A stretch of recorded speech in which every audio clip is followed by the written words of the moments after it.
A sequel to a beloved game that doesn't quite hit the mark. Some key features removed while other less substantial ones have been implemented. Revisiting some areas from the previous game, getting a chance to see how the main cast has made out since the ending of Symphonia, and giving that cast some closure while introducing us to a new generation of Symphonia protagonists. Slight over-reliance on annoying motion controls, a story and characters that don't quite measure up to the original, but an adequately satisfying conclusion to the Symphonia saga. Those were my expectations going into Tales of Symphonia: Dawn of the New World. Nothing unreasonable, right? I didn't know anything about this game, aside from the fact that it isn't well loved like its predecessor, but that's fine with me. Some of my favorite games of all time are 6 out of 10s, and while I try to be honest and straightforward with my criticisms, I find there's something to appreciate about even the most mediocre games. And, as a game in the Tales series, my assumption was that there was some standard of quality that Symphonia 2 would measure up to. I mean, the game was co-directed by the people behind Tales of the Abyss, Tales of Vesperia, both of which are considered fantastic games, so I asked myself, how bad can it be?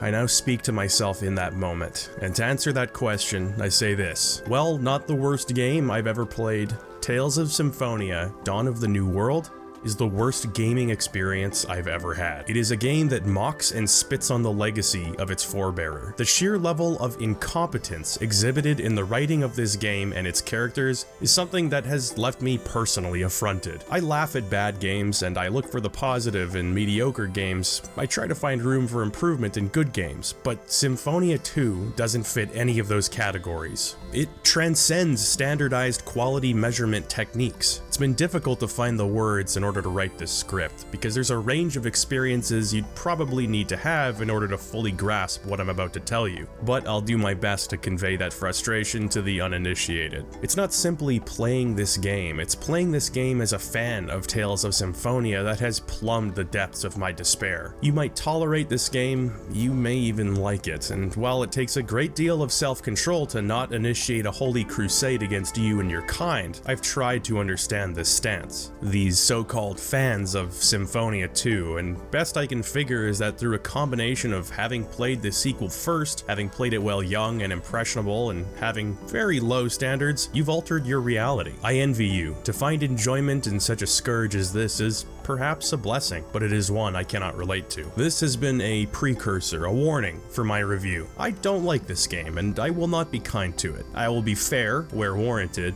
but not kind. This is my Heart of Darkness. This is Tales of Symphonia: Dawn of the New World.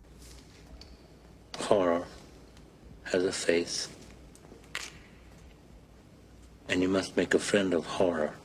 Before talking about the game in detail, a brief look back. Dawn was announced back in, well, actually, I can't find anything about its announcement or development history. Unlike some games where people are interested in preserving the historical record, I guess everybody just wanted to forget about this piece of shit. Sorry, remaining objective. Well, I can find that it was formally announced in North America via Nintendo Power magazine back in early 2008. Despite my understanding, the game wasn't actually ever advertised straightforwardly as a sequel, rather as a hybrid sequel spin-off. The game promised to have a darker toned story, returning cast members from the original game, and a monster collecting minigame? I can't imagine anybody asked for that, but hey, a good game is a good game. And with the Tales series having skipped Nintendo consoles for several entries, Wii owners were excited to have not only a grand JRPG adventure on the console, but an entry in the beloved series. When the game came out, it got mediocre reviews and was promptly forgotten in favor of the then upcoming Tales of Vesperia, which is still considered one of the best games in the Tales series. Dawn had a re-release on the PS3 alongside the original Symphonia in Tales of Symphonia Chronicles, but it's scarcely mentioned when a discussion of Tales games comes up. Having recently played, reviewed, and loved Tales of Symphonia, I felt it was time to revisit this game that I had missed back in the day. I was confident that, despite its reputation,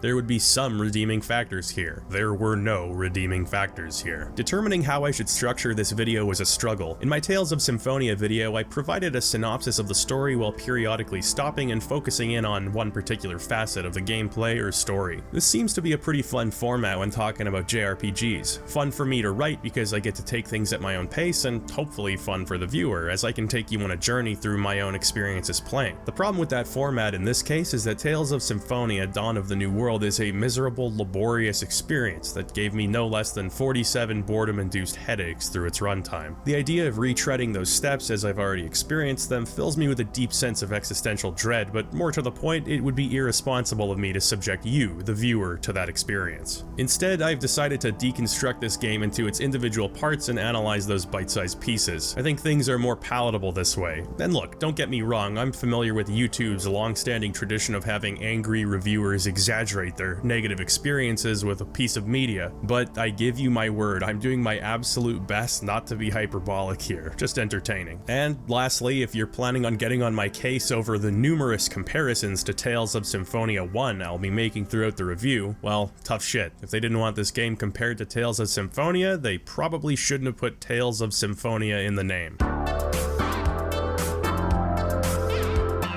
They say brevity is the soul of wit, so that in mind, please excuse this witless explanation of Tales of Symphonia's plot. So there are two worlds, Sylvarant and Tetheala, which were joined together long ago and have been since torn asunder. The evil Lord Yggdrasil, once the hero named Mythos, created this two-world system in order to keep his sister, Martel, alive in a state of suspended animation. It's probably best not to ask why. I made a 2.5 hour long video on that game if you want some answers. Our hero, Lloyd, and a band of unlikely friends set out on a quest to reunite the two worlds, a mission in which they're eventually successful. The game ends with the worlds reunited and the promise of a brighter, if not still uncertain, future before them. Y'all know how I feel about that game. It's a damn classic, but more to the point, that ending leaves enough to the imagination that a sequel could be warranted. A lot of the time when a game finds unexpected success, you get a sequel shoehorned unnecessarily into the mix, but I didn't go into Dawn thinking that would be the case. I mean, there's a lot to work with in that ending. We could explore how exactly the worlds have been reunited, geographically and politically. What's the current state of interspecies relations? Oh, hold up, that don't sound right. I mean, like, half-elves and humans, how are things going in that regard? How's the original cast grown up? Have they moved on, followed their dreams, forgiven themselves for their shortcomings? Are there small pockets of Crucius resistance rising up against the current power structure? There's an opportunity to make this journey a much more quiet and personal one, with less of a bombastic, childish need to overcome cosmic threats, and maybe pursue something a little more immediate and down to earth. Well, for all the plot beats Dawn could have started out with, I don't think I ever in a million years would have predicted the direction they'd go. Lloyd is evil. He's in command of the Church of Martel, which has effectively become the armed forces of Sylvarant, and is hunting down and destroying pockets of resistance against total church rule. Now, I can see how some people could be personally offended by seeing Lloyd in this state. Kinda like how people reacted to Luke Skywalker in one of those new Space Guy movies. I don't fucking know. I only watch high quality science fiction, like Galador, Defenders of the Outer Dimension, and Garth Marenghi's Dark Place.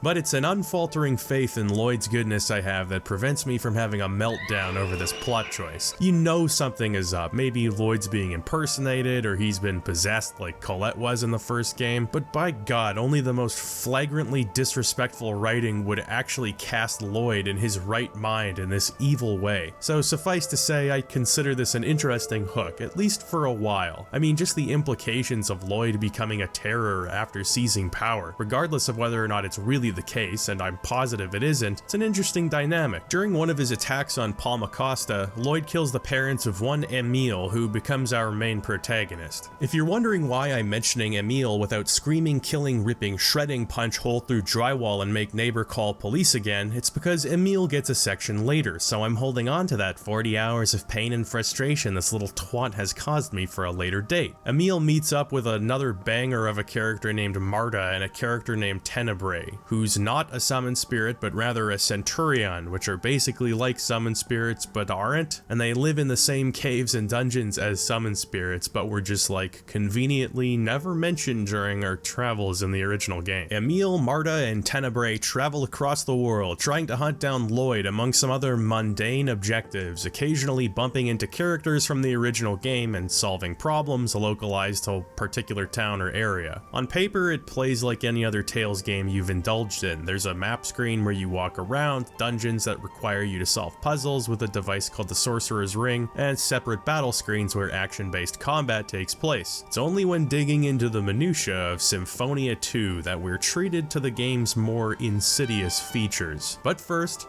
something I can be a little more positive about.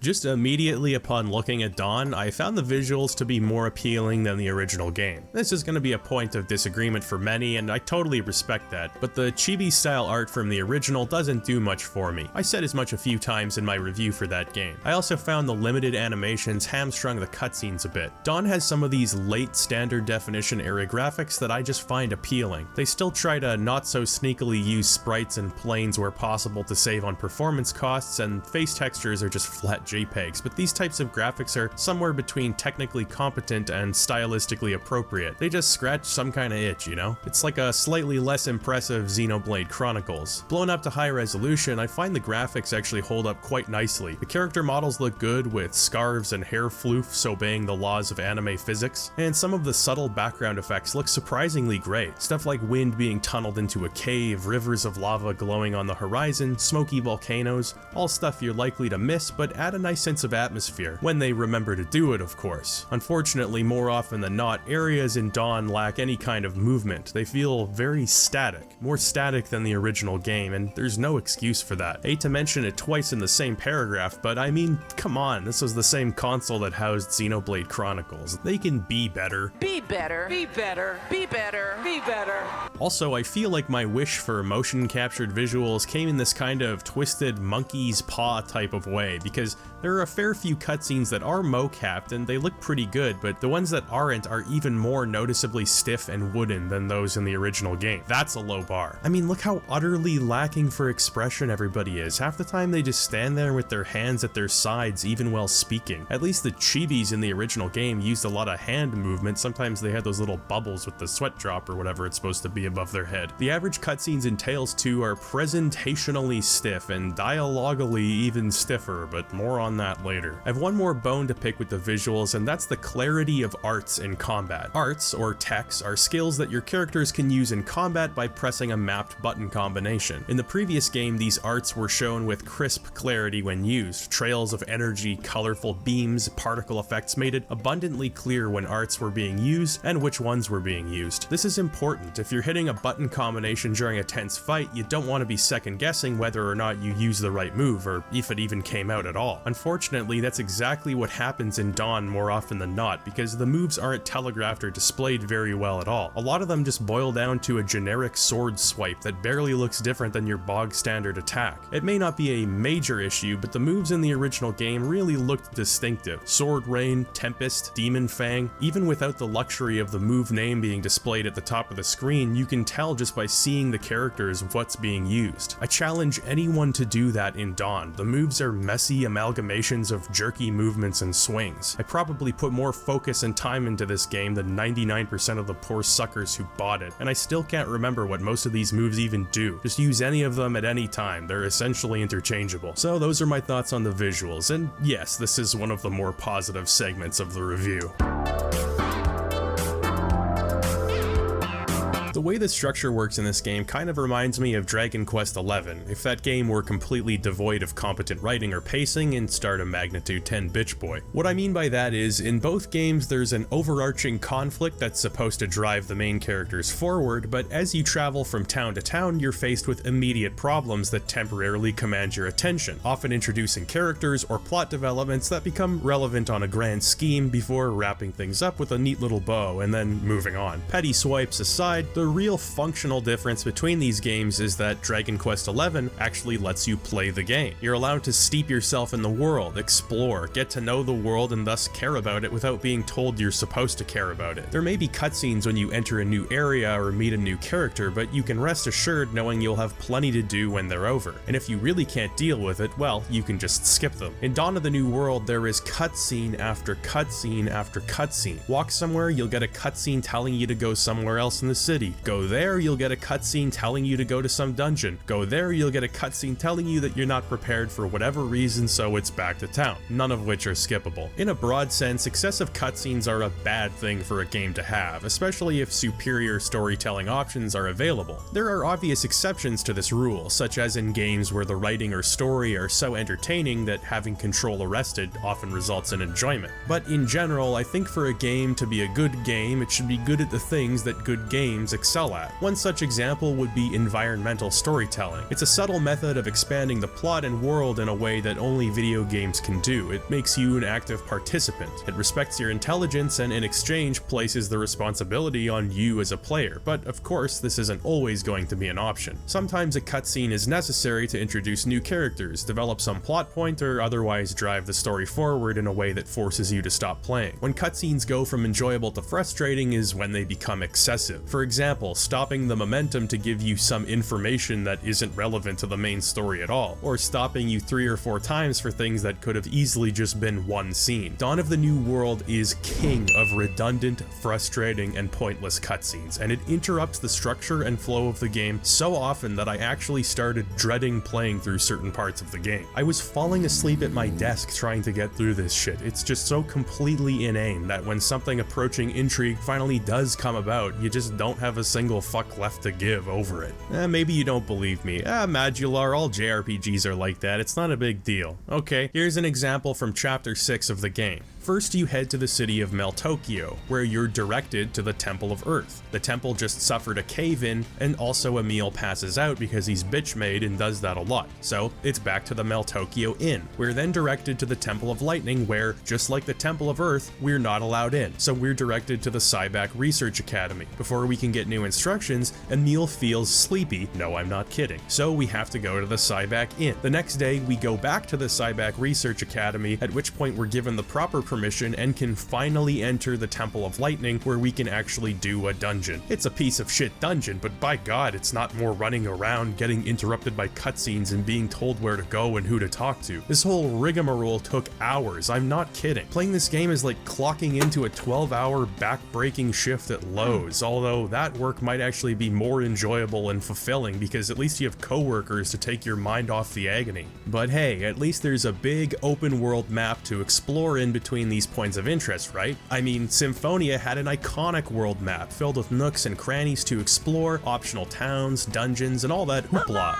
So surely that's returned. Maybe they've even improved on it. Well, slap my wiener and called me a brave little toaster. There's no world map. There's a menu where you select a destination, at which point you can watch Emil make his way there, very, very slowly. Any potential feeling of adventure this game may have had was absolutely squandered the moment they decided to make the world map a selection screen. I don't think it's necessarily an inherent weakness in a JRPG. Sometimes games are better suited for this style of map, but not this one. This game desperately needed adventure. This game desperately needed variety, but it gets none. You get a dickload of cutscenes and 30 seconds to breathe on the world map as you anxiously await your next set of cutscenes. So all of that to say, I don't think the structure of the game is so bad. We've seen how Dragon Quest XI can make a full 10-course meal out of the relatively simple structure. Rather, it's the content within that structural framework where the game fails. It's boring, overly simplistic, and has no respect for your time as the player. You're the game's errand boy, walking back and forth eternally, unable to even kill some time in the world map to regain your energy in between busy work objectives. This is just one of many areas where the game fails miserably.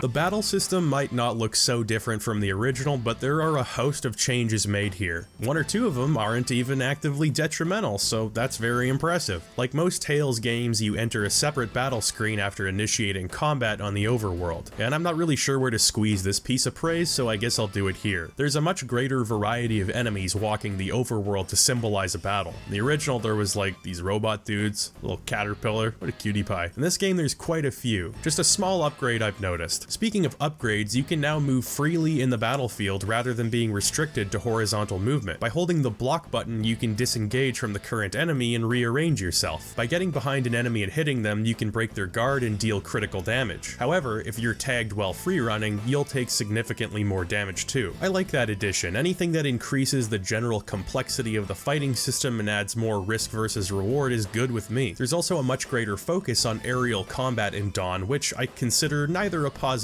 nor a negative. You might get some mileage out of it. Personally, I never liked taking fights to the air because A, you have no control over your character's trajectory, so you're at the mercy of gravity, and B, most of the bosses where strategy actually would need to be employed are so bloody heavy that you can't even launch them with an aerial attack, making the whole thing feel kind of useless. So that's what they've improved, both objectively and arguably. Now, what did they wreck? Oh baby, here we go. First of all, remember how Symphonia had 9 playable characters in all? Lloyd, Genis, Colette, Rain, Kratos, Zelos, Sheena, Presea, Regal. Every single character was fully playable, each with their own unique set of moves, items, titles, what have you. Know how many party members are playable in Dawn? Care to guess? Go ahead.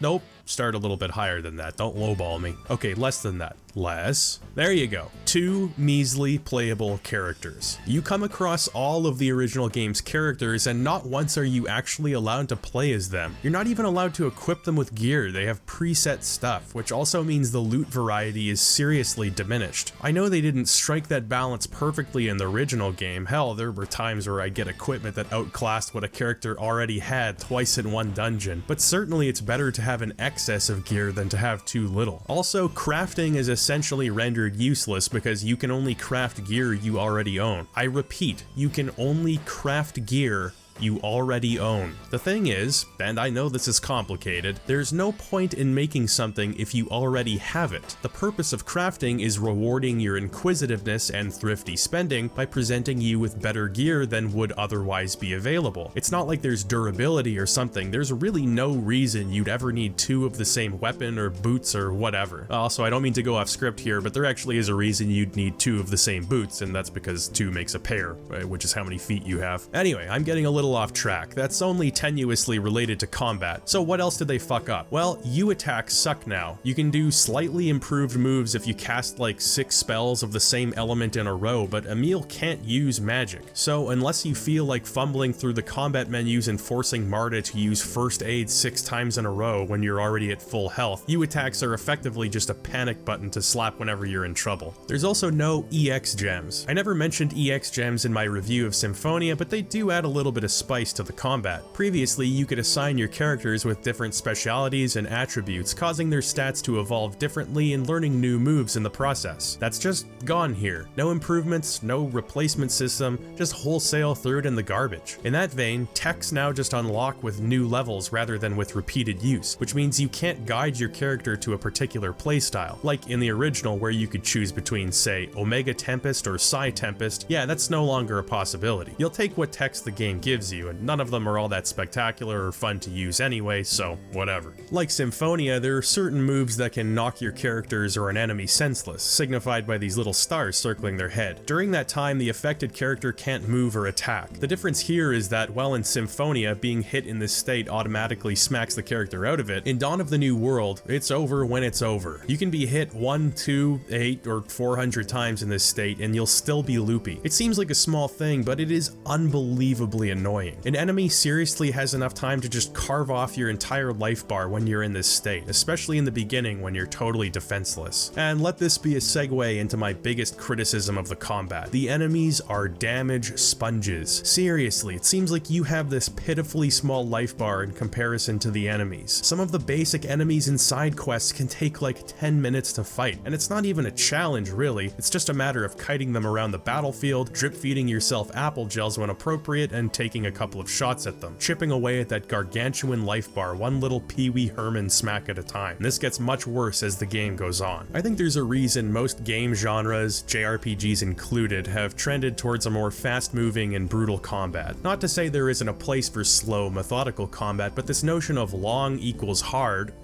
very fucking funny, is a non-starter. There's no triumph in defeating a boss that takes 4 times as long as it should to defeat. I guess you could argue that there's relief, but not triumph. It makes it so that when you have one of those unwinnable story fights where you're supposed to lose, you honestly can't even tell the difference. I mean, the enemy AI in Dawn is so dumb, you can stand in one spot for minutes and they'll just keep missing or glossing over you. I haven't seen a single enemy with those badass combo moves like, say, Ewan had in the original game.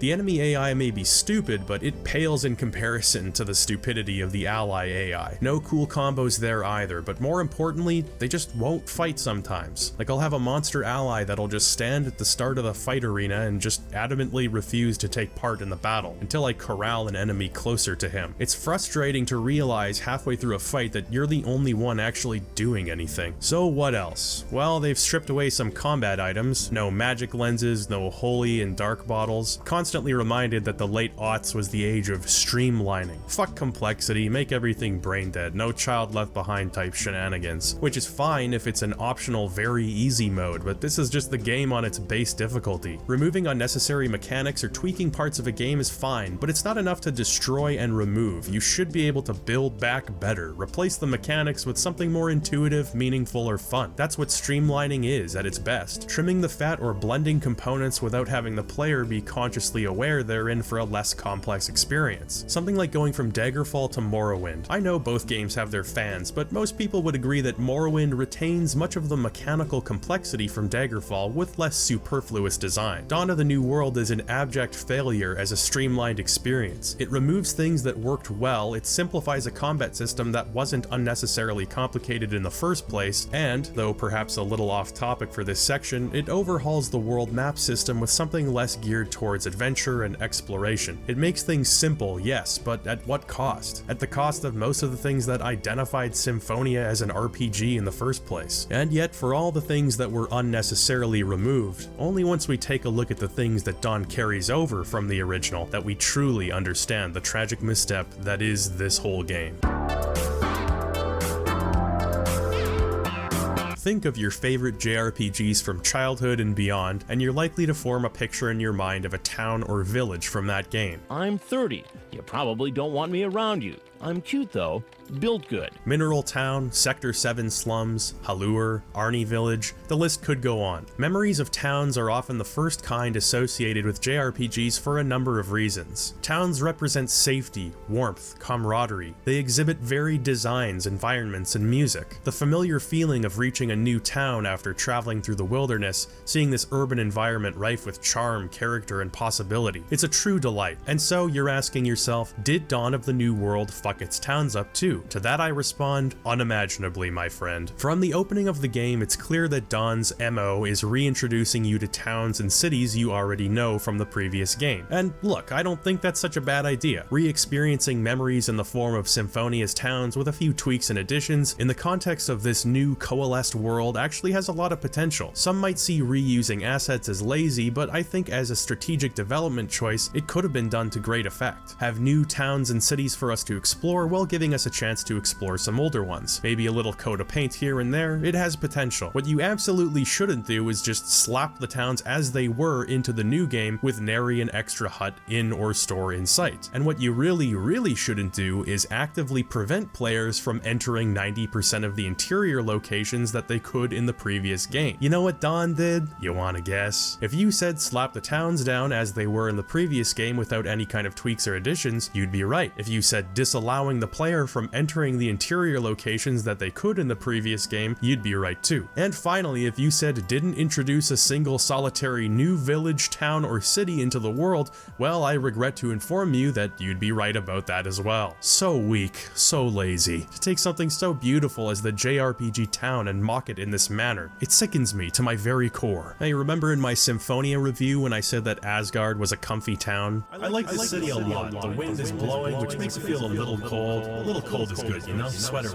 Well, when I said that, I didn't mean to imply I wanted to spend 5 hours there, but that's exactly what Dawn saw in my statement. I mean, in the original, you find a new town or city, usually the next plot beat has shuffled you along by what, half an hour? It's probably being generous. In Dawn, you are anchored to these areas for hours as you solve inane problems, wandering back and forth, triggering cutscenes. I clapped. I literally clapped as I left Asgard in the beginning. I arrived 3 hours into my save and left 8 hours in. And that's not even the worst offender. Remember Isolde from the first game? You probably don't, because it's a shitty, boring shanty town where nothing interesting could ever happen. But nonetheless, that didn't dissuade the Dawn of the New World development team from setting hours of irrelevant story nonsense there that does precisely nothing other than make you hate Regal. I mean, 15 hours into Symphonia, we were confronting Crucius in the Tower of Salvation. We were learning about the Renegades, their thousand-year struggle against the Angels, the deceptive Chosen system, the nature of the Desians and their relationship with the Church of Martel. It was bombshell after bombshell of massive revelation, and yeah, it wasn't always handled with grace or subtlety, but it mattered. It drove the plot forward. You actually cared about the world and what was happening in it. Now, what are we doing 15 hours in Dawn? There's a frog that's causing fires around Isolde, so we're walking around town asking people about the frog. See, this is what I meant when I said Lloyd being a villain is a great hook for now. It doesn't stay a great hook because they adamantly fucking refuse to inject any kind of drama or intrigue in this game, and as a result, all of these township locations just have no identity because nothing interesting ever happens in them. So back to the original game, Iselia has a strong identity. It's destroyed by Desians, it's where Lloyd is exiled, it's where the journey begins and ends, and that's just one village. How about Palmacosta? Governor General Dorr's obsession with saving his wife leads to a spectacular confrontation where we learn about Lloyd's convictions, we speak to a man on his deathbed, we make promises we can't keep. You're not present for anything interesting in Dawn's towns. It's usually something like find a guy somewhere in town who knows about the thing, or talk to this guy and then this other guy ad nauseum until their spat is settled. It's worse than bad. It's boring. It bored me to tears. I'm crying right now. I'm literally weeping as I read this script. Bring me tissues. I'm sad. I'm bored. And every time I finished a session of playing Dawn, I had like this entertainment constipation where I just couldn't enjoy anything for the next few hours. This type of shit just saps my energy. Let it be known why I tend to focus on games I actually like. There's nothing positive about this experience for me, you know? I like to see devs succeed. Everybody wins when they make good games, but not this. This is a war crime, and we're not even at the worst parts yet, not even close. Like the towns, Dawn of the New World soundtrack retreads familiar ground, largely consisting of tracks based on those from the original game. Unlike the towns, the music isn't a complete and utter failure in this regard, with most tracks being remixed or otherwise having certain sounds emphasized with new synths. Now, make no mistake, it's not anything to write home about. I think some tracks do a decent job of updating the original sound, bringing some fullness forward that was otherwise lacking. But some of the updated tracks just completely misinterpret the tone and atmosphere of the original. In the case of the former, there's Lewin's theme. It retains the cozy charm of the original, but the notable additions of a fretless bass provide some backbone, and a scale playfully moves up and down throughout the track.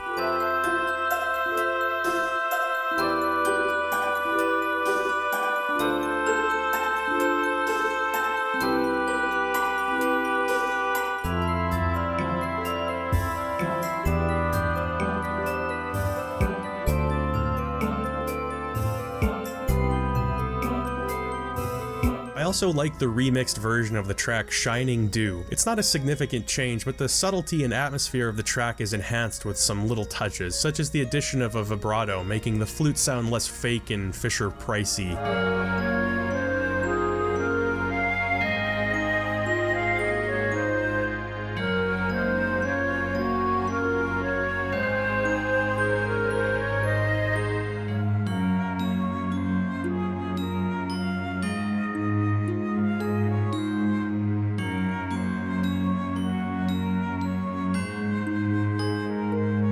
And just to briefly touch on the battle track, it's a straight up improvement. It sounds great in this game.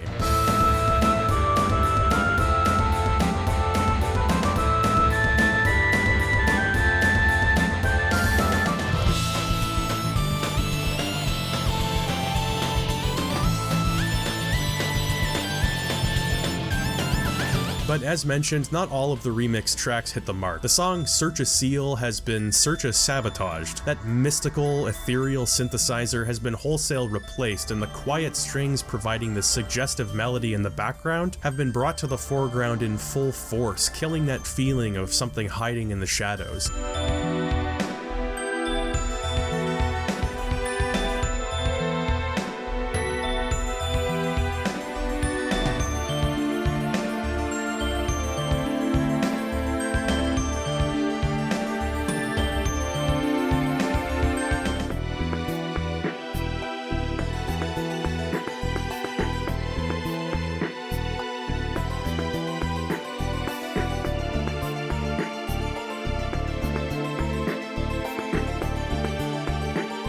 it just feels too busy to invoke the same feeling of mystery, despite being used in the same context. Then there's this game's original music, which definitely falls into the minority of tracks. Like much of Symphonia's soundtrack, most of these original tracks are strictly fine, serving their generic JRPG needs where required. There are a few standout tracks. Richter's theme contains some synthesized guitar, which is something I'm usually not a fan of, but its tone combined with the industrial percussion actually sounds kinda cool, like some early Nine Inch Nails or something.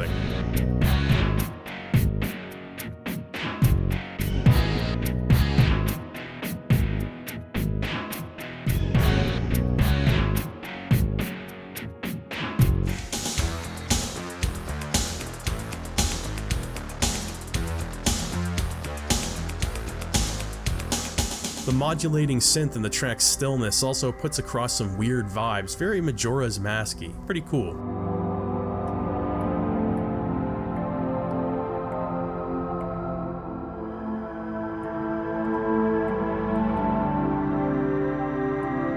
There's also a track called To Be Fearless, which almost sounds like it was straight up ripped out of Tales of the Abyss. Bit of a tonal shift.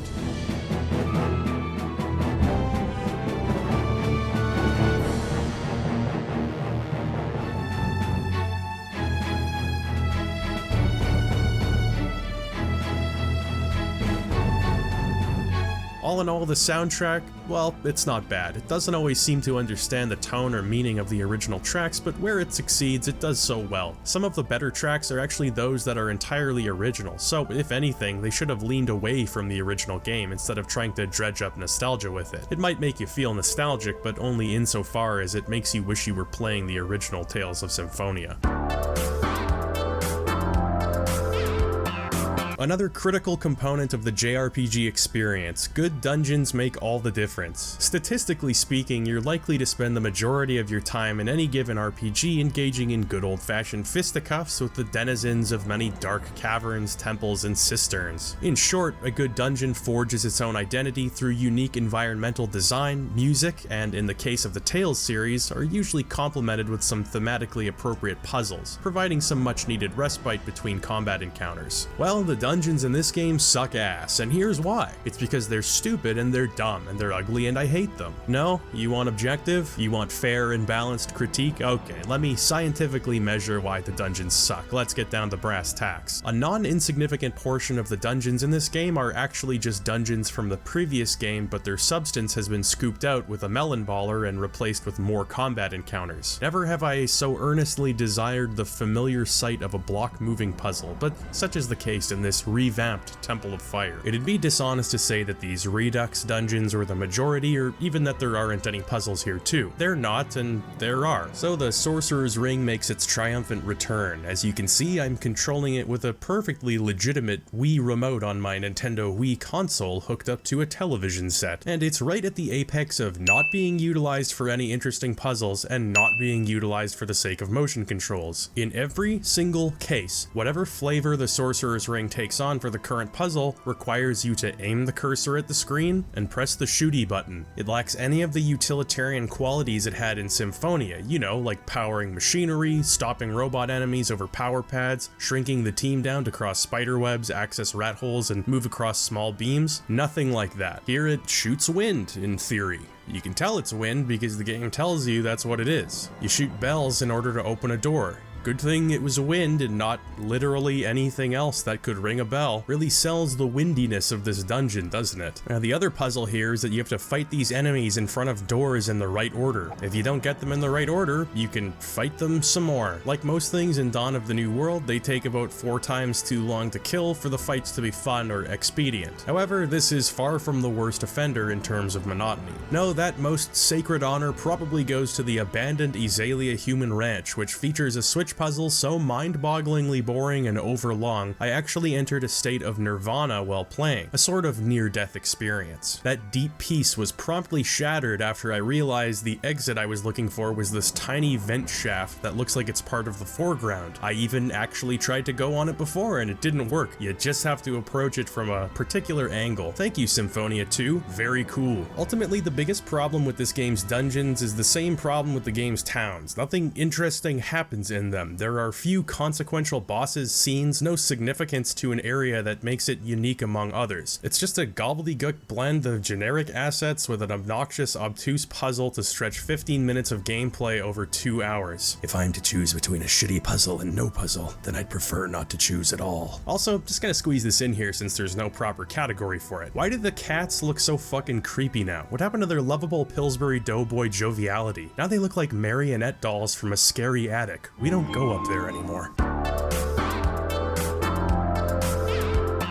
Now, you might read monsters and think I'm talking about the enemies here. I'm not, they're fine. There's an okay variety of combatants, I don't really have much to say about them. No, what I'm talking about is recruitable monsters. That's right, in lieu of a large original cast of characters, each with their own equipment and unique playstyle, the developers reached into their bag of tricks and pulled out a feature that not one fucking person who has ever played Symphonia asked for, a monster collection game. Think of everything you like about Persona or Pokemon and you'll begin to understand the long list of qualities that this burning trash fire lacks. Sometimes monsters can join your party at the end of a battle, you can accept a pact with them and they'll fight for you. They play no real part in the story, they act very statically in fights, and in nearly every case, whatever human party members you have available will outclass even your very high level monsters. Oh yeah, remember the Wonder Chef? He's back, but his recipes aren't for you. They're for your monsters. Feed them to a monster enough and it might evolve, but keep evolving them and you'll accidentally find out that after their last evolutionary form, they just devolve back to their original level 1 incarnation. Why did the developers assume anyone would want to do that? Also, what happened to the Wonder Chef? This once proud lamb sauce king may as well be in a droopy T-pose, he's so fucking low energy. It makes me sick. This guy should be shouting risotto recipes at you and making you nervous. Here, he's just a wax museum bastardization of the character who spins because rotating a model is cheaper than having your animation department create something charming or special. And hey, kids are fucking stupid. Throw in some miserable facsimile of the recipe system with this dime store ass monster collecting minigame, they'll eat it up, they'll buy it. They love spending money on garbage, that's why they bought the Nintendo Wii, isn't it? So yeah, basically I don't really like the monster system. It's a truly bizarre addition to the Symphonia formula and one that doesn't pay off in any meaningful way. I would have much preferred a full roster of well-designed characters to take their place in combat, and I think it's fair to say most people would probably feel the same. One positive thing I will say is that the game periodically rewards you with an item called a manuscript, which gives large experience bonuses for different monsters. So if you decide you want to try out a monster you've recruited but it's underleveled, you can boost it up to the current party standard pretty quickly. There are some balancing issues though, as one of my monsters was nearly twice the level of the rest of the party but barely outclassed anyone in terms of damage. It makes me feel like levels and stats don't actually matter all that much in this game, perhaps only marginally compared to the first game. But regardless, leveling up monsters allows you to choose an evolution path for them. If this sounds impressive, well, cool your jets. It's not. Basically, you can choose to have like an Ice Wolf or a Thunder Wolf. Actually, Thunder Wolf sounds badass, so it stands to reason I just made that up. As I mentioned, having different elements affects you attacks in different ways, but the idea that you try strategizing in this game is ridiculous. It's like driving the speed limit to get out of a zombie apocalypse city. I just want to get this shit over with.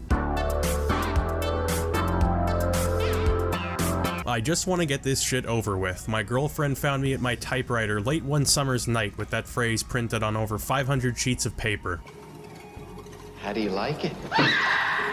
Well, okay, I'm making that up. But I often did feel as though one more hour of play would drive me to the brink of insanity. So the idea that I'd spend my time with some leisurely in-game pursuits such as minigames is a real scream. I've got good news, or bad news depending on how you look at it. The game felt absolutely no need to follow up Symphonia's legacy of having a large variety of fun, unique, and wacky minigames to break up the monotony of the main story. There are a handful of minigames and they are as pathetic and lazy an attempt at the format as you've ever seen. There's this one where you have to avoid being hit by bursts of wind, and then there's this one where you swing the Wii remote as soon as prompted to catch a fish. You don't get any kind of tactile feedback, you don't see a funny animation where your character lands a boot or something, you can't do anything with the fish, the screen just fades to black and the story moves on. Now if this were a minigame in a Yakuza game, I'd probably find myself somewhat bitter and disappointed, but the key difference there is that I actually want to spend time playing a Yakuza game, so in this game I consider it commendable that they gave so little of a fuck about the quality of their own minigames.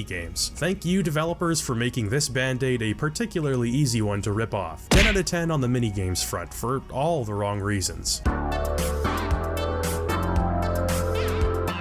While I can appreciate being spared more game in terms of minigames, I'm afraid I simply can't overlook a set of botched side quests, and botched doesn't even begin to describe Dawn of the New World's take on side quests. How are the side quests? Well, there are no fucking side quests. Okay, that's not strictly true, but it is in the sense that you'd be familiar with side quests having played Tales of Symphonia. Some of my most strongly positive critique of that game came from its handling of side quests, of which there are many, and of which most are high quality. We've got everything from fun, innocent little scenes to costumes to heavy character-based sub-stories that greatly expand our understanding of the main cast. Wherever you look, there's a new side quest to stumble across. Many are timed and only appear at certain points through the main story, so you're strongly encouraged to retread old paths, taking a break from the main scenario to breathe and pick up some new objectives. Not only do these side quests add a lot of variety, they also encourage you to replay the game, since there's effectively no way you'd find them all in just one playthrough. So how does Dawn of the New World capitalize on this legacy? Strictly speaking, it doesn't. These traditional side quests have been replaced by something called the Cats Guild. Like the original, in each town you'll find booths run by the cats. Talking to them will allow you to cook for your monsters to evolve them or to engage in Dawn's version of side quests. Basically, you have a list of optional encounters that can be selected from this menu. The window dressing is different, but principally these side quests are all the same. You're transported to a maze-like area, each one thematically different, where you have to kill a sequence of monsters and return to town. I think this could have been a decent substitute for the Symphonia-style side quests, but like most other things in Dawn, it's not. First of all, these areas are just visually bland and there's simply nothing to them. They're just mazes, like hitting that generate random dungeon button in RPG Maker. Yeah, that's about the caliber of quality we're talking about. More frustrating than that though is that the complexity of these missions never approaches anything like what the original game had on offer. Whether it's linear or has you wandering around these maze areas, the objective is always the same. Either kill this monster or kill these monsters. And the monsters aren't anything exceptional. They're exactly what you'd find in a dungeon during the main quest. They're not special, the side quests never do anything to advance the story or expand on the characters, which is much to the contrary of Symphonia, where side quests were rather integral to your understanding of the characters. I mean, they actually altered affection values between characters, changing the outcome of the main story. There's a significance in that. Your rewards for completing any given side quest in Dawn are just a complete and total joke. Weapons that can be purchased in town for a pittance, accessories that you probably already own 3 of, or a small handful of coins to add to your fortune. They serve something of a purpose in the beginning when the combat is still pretty brutal, allowing you to grind with a bit of variety and backdrop, but after that initial hurdle, there's no reason to pursue these side quests. I did almost everyone in the game, giving Dawn the benefit of the doubt and hoping that it'd find some way to surprise me, some kind of interesting reward, but that time never came. At best, I can say it was like taking a coffee break at work. Just being able to spend some time away from the main story was a bit of a reprieve, and that's great, isn't it? When the biggest compliment you can give a game is that you didn't have to play it the entire time. Speaking of main story, let's get into the nitty-gritty here.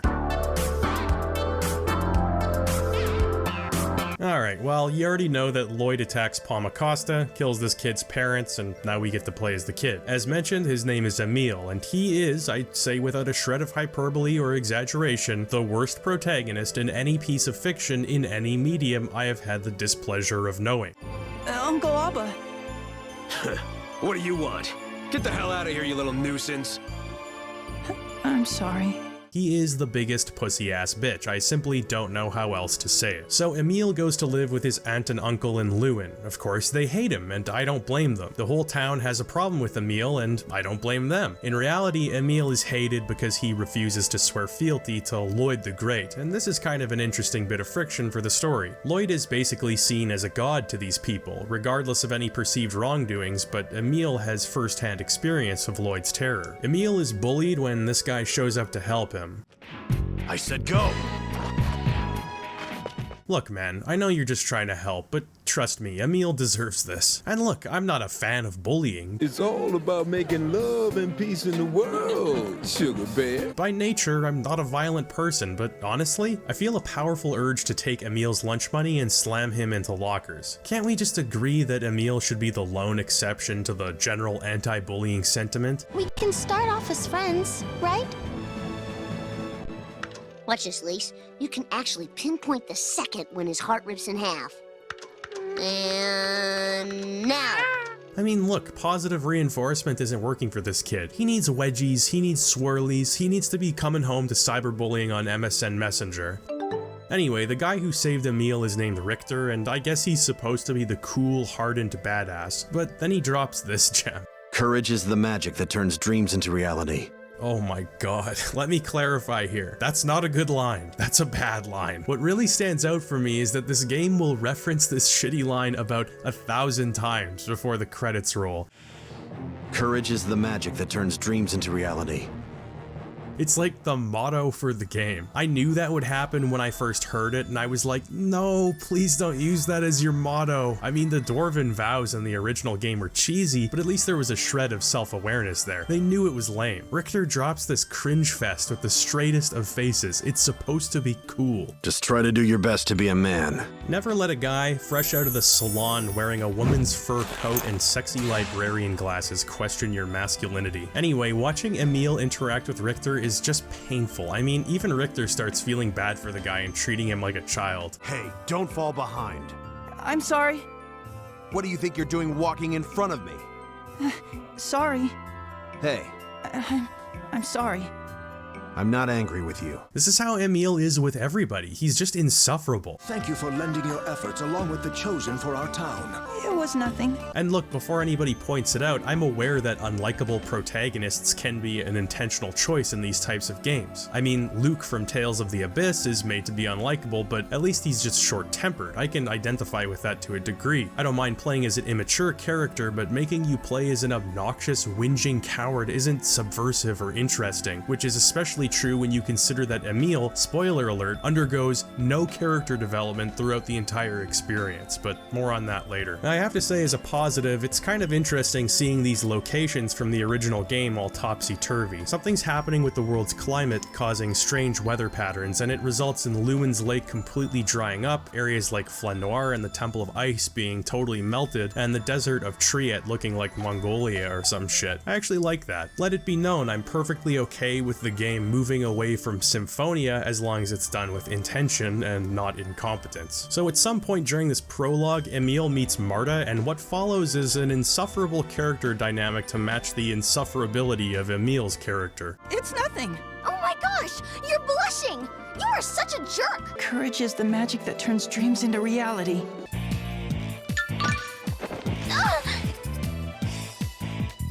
What are you doing? I'm sorry. I'm not strong enough to stop him.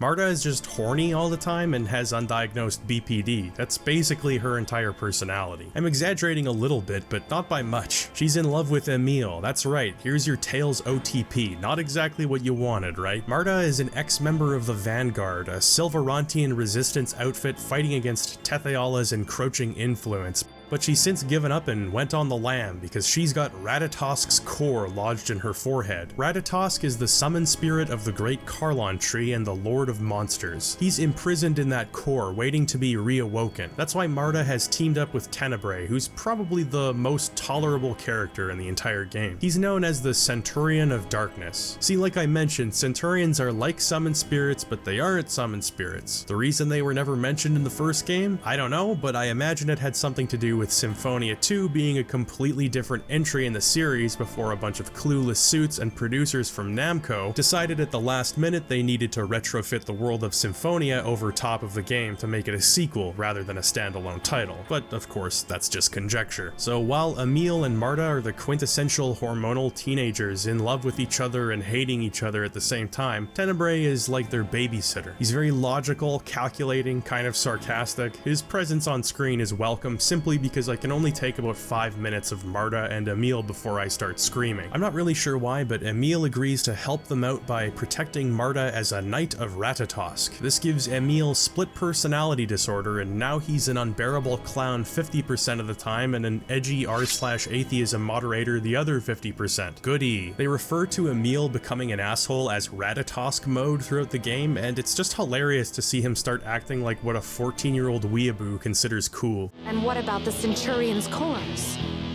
Shut up. We're the ones who need to find all the cores.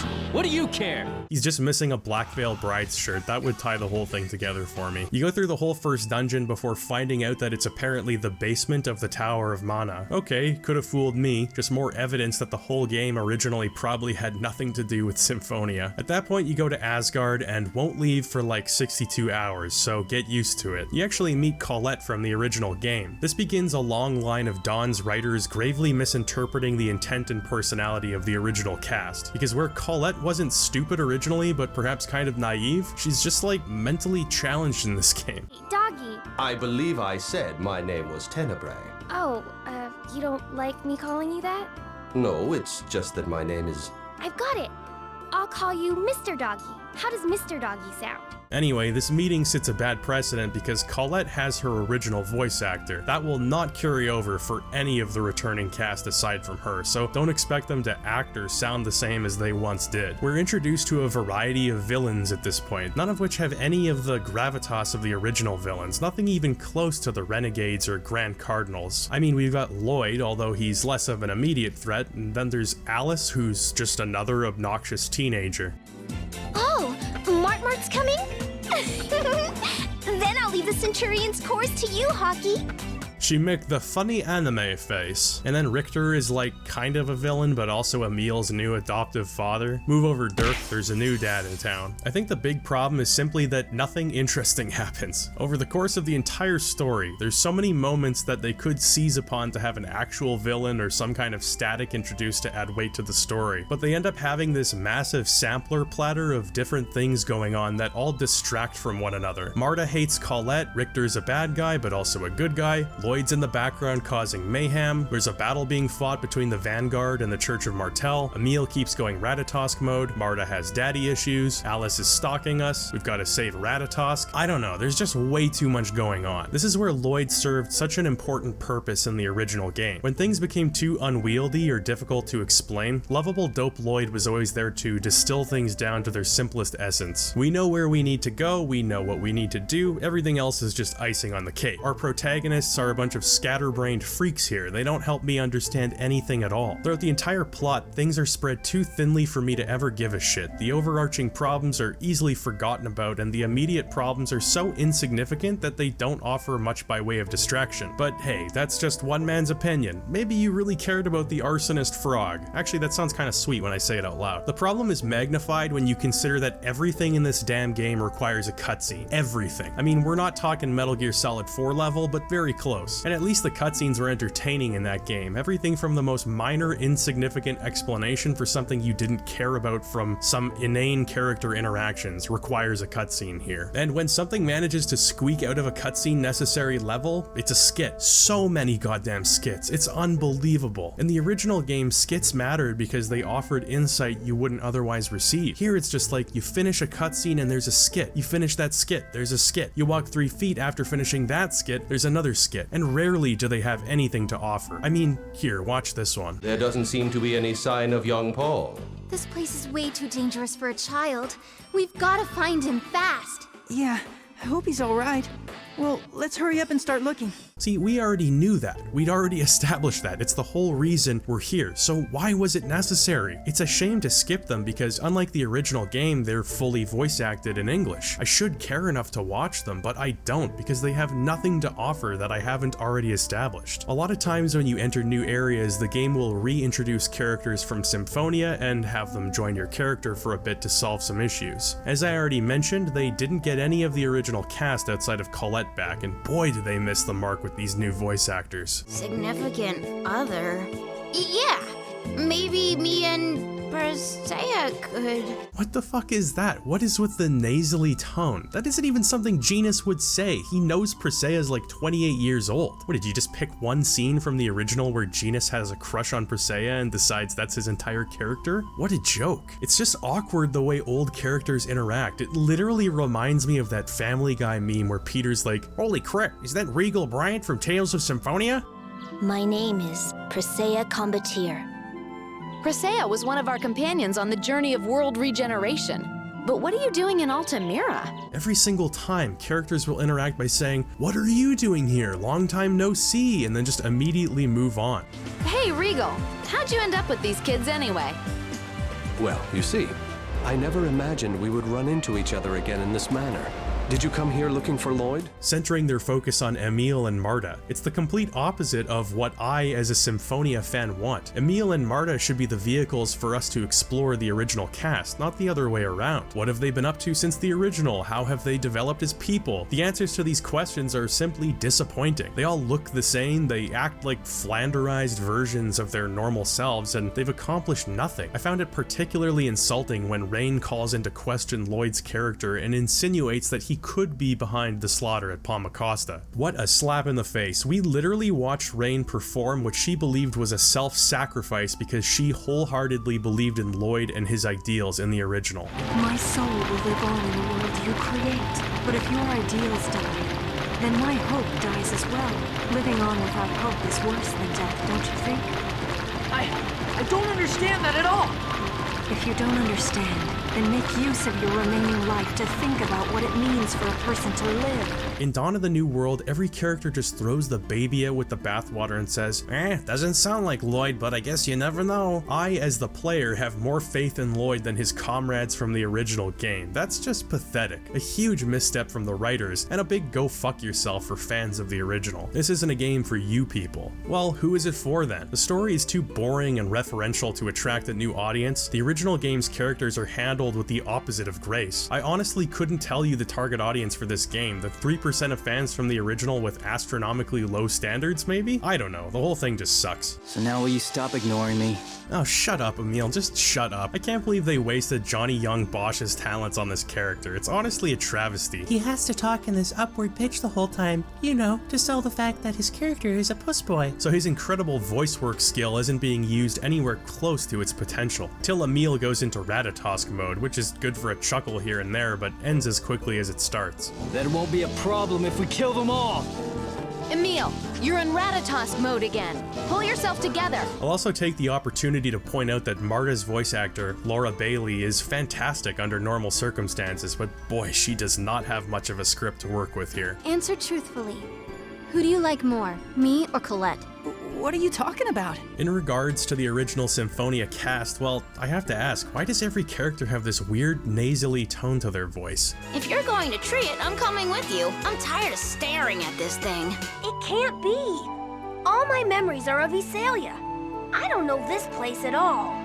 It's like a voice I'd do if I were making fun of the original characters. It's a weird, unflattering impression, which, coupled with the completely out-of-character dialogue, makes the whole game feel like a weird fever dream. It's like a sick mind has cobbled together what it believes will stand in for the original game, but it's not right. Nothing about it is right. The voice actors sound like narrators for an industrial machinery commercial. It's the most static, overly uptight delivery.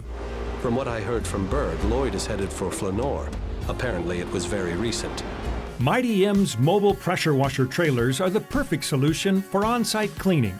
Custom built with an industrial pressure washer, you can clean dirt and grime anywhere and anytime. These are friends that save the world together. Why are they not connecting on any kind of emotional level? It's just lazy writing. And speaking of lazy, why is Regal's character still using the portrait from the old game? He's not wearing that outfit anymore. Oh, never mind. I guess they found a way to make it work afterwards.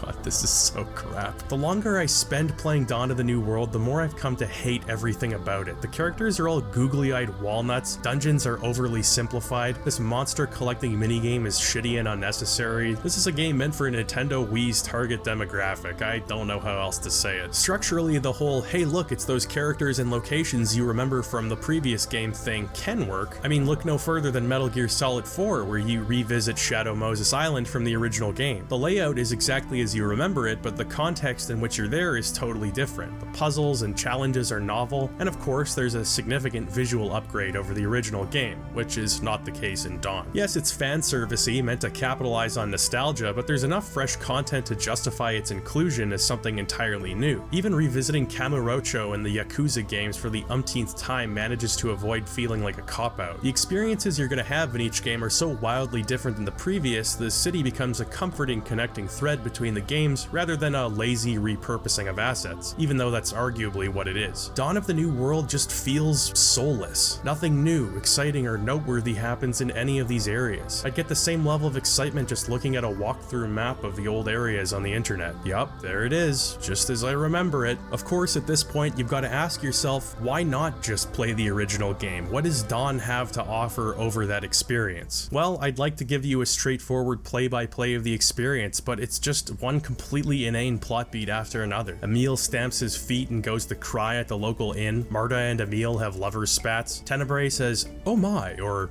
"How rude," with a tone and energy pilfered from C-3PO and the Olsen twins respectively, and the newest guest star bastardization of the original game steps in to act completely out of accordance with their established traits. It's also tiresome. I think what separates a well-written JRPG from a poorly written one is sometimes difficult to discern. I mean, these stories are often so all over the place, and there are a lot of cultural hurdles that prevent traditional Western-style narrative analysis from applying in the same way. There are so many characters and villains, oftentimes the story doesn't so much follow the traditional 3-act structure as a 28-act one. And that's all okay. Those are things that JRPG fans love about the genre, and anybody could come to enjoy those quirks if they get into this style of game. Though many JRPG stories, good and bad, share these qualities, there's one particular marker I use to tell if a story is good. Am I curious? Do I want to learn more about the world? Do I want to know about the characters' pasts, their relationships to one another? What will become of them? I may cringe at some ludicrously over-the-top villain's monologue or scratch my head in confusion at a particularly busted piece of localization, but that shouldn't necessarily diminish my curiosity. The only thing that could reliably do that is boredom and frustration, and boy do those two words characterize Dawn of the New World story better than any length of analysis ever could. It is so fucking boring, because nothing interesting happens. They refuse to move in any direction that could result in some kind of tangible conflict. To have created a story that I not only don't care about, but has actually driven me into a negative headspace is a talent in itself. It's mediocrity as an art form, and mediocrity is worse than bad. A bad game is entertaining. A boring game is torture, and by God is this boring. I'm not sure what stage of grief I was suffering when they brought up Niflheim. Finally, I thought, we're going somewhere. Niflheim was a concept introduced in Symphonia, a demonic world creeping its way into this one, and was used as the backdrop of an obscure side quest. And this is where Dawn should have exercised its strengths, expanding on and representing a concept introduced in the original game, allowing it to develop and become a threat in itself, and pursuing that plot thread, allowing a new generation of Symphonia protagonists to take the wheel, so to speak. But of course, it goes nowhere. Dawn of the New World has an amazing way of throwing out anything interesting from the original game. I mean, there's no tofu, no infighting or bro moments among party members, other than Marta and Emil's endless tiff. None of those little cutscenes where you unlock a new mode for the Sorcerer's Ring, no sword dancer, no devil's arms, no costumes, no fun minigames. Even titles have been severely stripped back. Remember titles? You earned them in the original game, gave you stat boosts. Nothing major, but a fun reward that resulted in bonus attributes or costumes. Now you've got a very small handful of titles like Prince of My Dreams, Marta's Knight, and Sensitive Girl. There you go. That's about all the development Emil and Marta get. Emil is a dork, Marta wants to fuck Emil, goes no further than that. The story culminates in a flaccid gauntlet of battles with each enemy more damage spongy than the last, against some big bads who have never really been introduced and have no prior relevance to the overarching plot. The ending sucks. I couldn't even make it to the grade shop before shutting this game off. Playing for one more minute would have been insulting. Well, I suppose it's no secret that I didn't like Dawn of the New World, but that doesn't really do my feelings justice. Its existence is offensive to me. It's a completely irredeemable game. Usually when I have a bad time in these games, I can pick apart some redeeming qualities, but outside of the art style, some okay music, and a plot hook that had potential,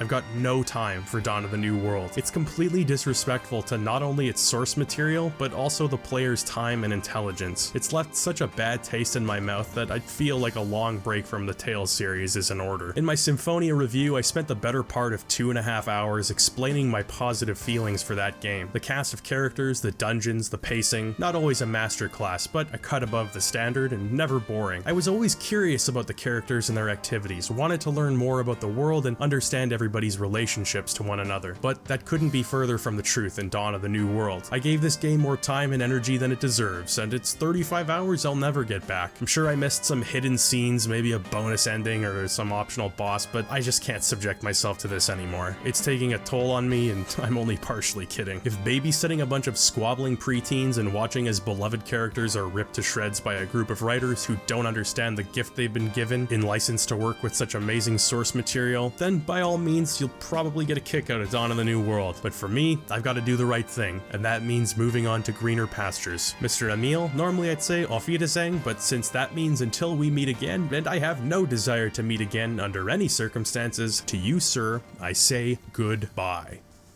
Hey, thanks for watching. Bit of an unorthodox style, this one. I caught COVID in the middle of the writing process and it really threw my standard train of thought off. So I took a more bullet point approach to this one. To say it was a trial to get through is kind of an understatement. It was a surprisingly hard video to make. I guess I just enjoy being positive about games I love more than I enjoy ragging on shitty ones. As per usual, I'd like to thank my patrons for pledging. Your continued support means the world to me and I hope to continue making you proud. If you'd like to throw in a few buckaroos to help the train keep rolling, please consider heading over to patreon.com/Madular and pledging there. Every dollar helps. Otherwise, a like, subscription, or comment really helps me out too. In particular, I'd like to thank those in my Person of Lordly Caliber tier: Adam Safranco, Matthew Sean Dick, Banana Turnip, Sleepy, Super Fantastic Husband and Wife Team, Avil and Hime Takamura, Miles, Scatmouth, Spencer Kennelly, and Smo Bun. And also True Manalist and I'm Sorry I Can't Help You, My Arms Are Spaghetti, who both subscribed to me after I recorded this voiceover. You all rock, are extremely cool, and have a future of untold riches, both spiritual and material, awaiting you. To everybody else, thanks again for watching, and until I see you next time, stay healthy, wealthy, and wise.